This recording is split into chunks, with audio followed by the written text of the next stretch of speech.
asxaabta soo dhawaada Premier League caawa iyo biri iyo maalinta ku xigtay habeenku suxuu kulli waa la dheelaa Serie A la dheelaa Talyaaniga la dheelaa oo horyaalka Talyaaniga ah waxa la dheelaa La Liga Spain Faransiiska kulli Jarmalka wax dhan waa la dheelaa laakiin aan ku bilaabo caawa waxa dheelay Chelsea oo gurigeeda ku martigeli doonta kooxda sanadkan ku cusub ee Luton ma la Luton Chelsea Luton oo baxay Chelsea ogna kulan hore bareeja gashay mid waa laga badiyay kana bal waa la fiirinaa insha Allah wada haya Chelsea hadii Luton ka badi weyso wax waa khalaas waay sanadkii hore meeshay joogto meel ka cunaysi tagay la Luton waa koox hadda soo dalacday waa koox la soo gargaraacay hadda ka badi weyso maxaa rajeynay adoo gashay 1 bilyan ku dhawaad adoo gashay 1 bilyan ku dhawaad adoo gashay Chelsea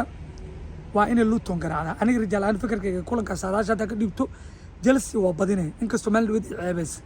hadda way badinay waayo koox Serie B u baxay Chelsea nimanka la kanu ciyaartooyda cusub waxa loogu talagalay muddo 2 sano ah inay isfahmaan ayaga 20 jir waay in la dhiso sida Arsenal isku soo dhistay Arsenal muddo soo adkaysatay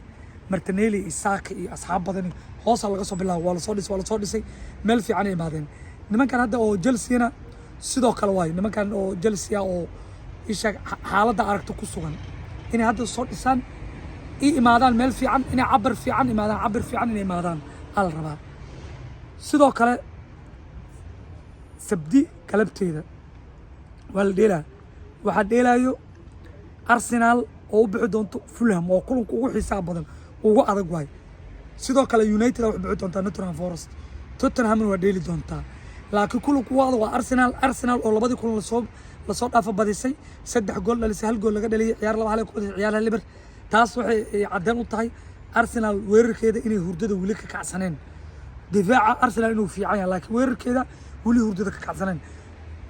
soo guditaanka Declan Rice taas cadaan wuxuu u tahay baartay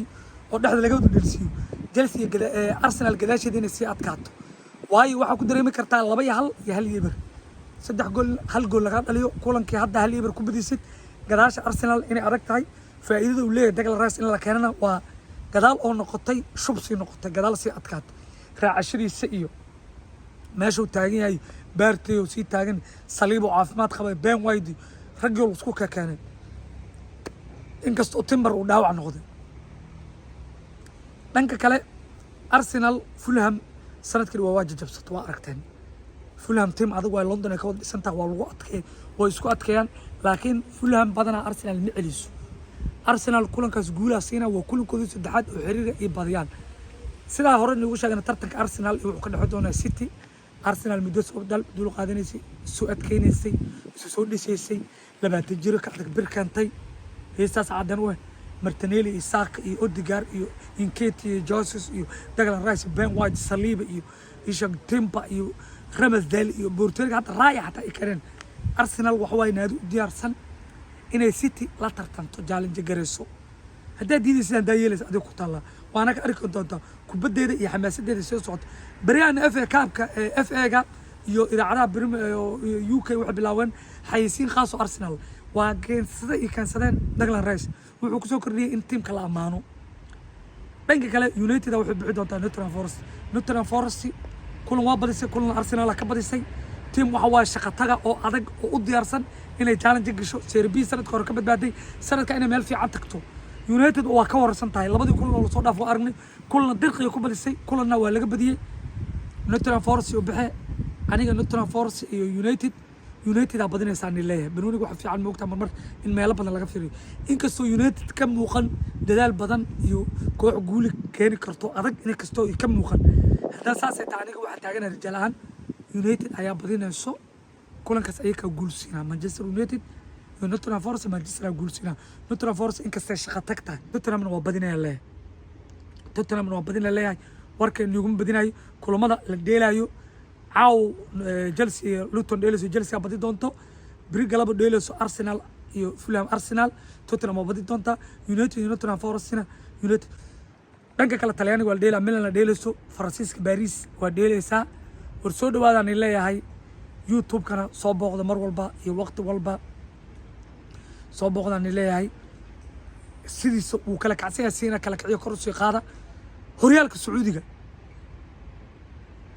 Benzema hogaankii wuu la wareegay sanadka hore ayaga qaar haddana hogaanka ayaga ahay inkastoo Firmino iyo tiimkiisa Mahrez ideen kaalmada baharin ay ka daba socdaan 9 is leeyihiin gool in lagu haya macquula kooxdii Ronaldo hoos ay jirtaa